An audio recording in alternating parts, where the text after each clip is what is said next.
This video details documentation for the project bank account's monthly payment process.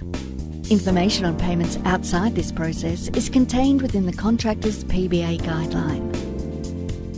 The Department of Finance, Building Management and Works, or BMW, uses project bank accounts for most construction contracts over $1.5 million. BMW recommends first watching the Overview of Project Bank Accounts video on the department's website. The head contractor must generate a Progress Payment Instruction, or PPI, in the bank system shortly after BMW issues the monthly payment certificate.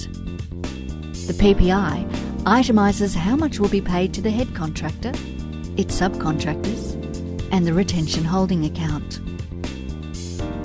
A PPI can be submitted either as a combined payment instruction, listing all payment details, or as individual allocation instructions for payments to the head contractor, subcontractors, and the retention account.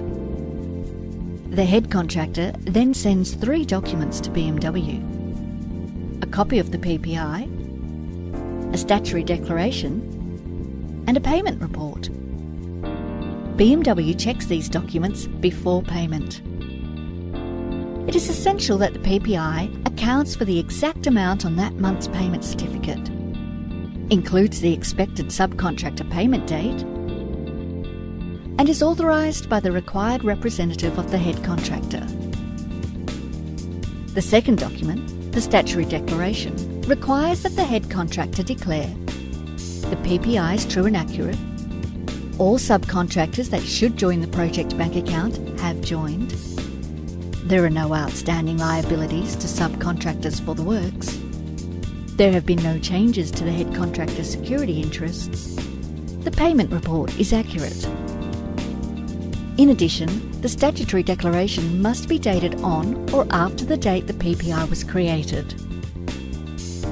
The third document, the payment report, supplements the PPI. Among other things, it identifies the subcontractors and the trades they perform, amounts held in retention from payments to each subcontractor, any relevant disputes, any rights of set-off that have been exercised, and amounts any subcontractors have failed to claim. It's important to remember that all 3 documents must be accurate. Incorrect documents will need to be resubmitted, and this may hold up the payment process. That concludes this video on project bank accounts and the documentation for the monthly payment process. Further information is available on the department's website, including videos, guidance materials, and fact sheets.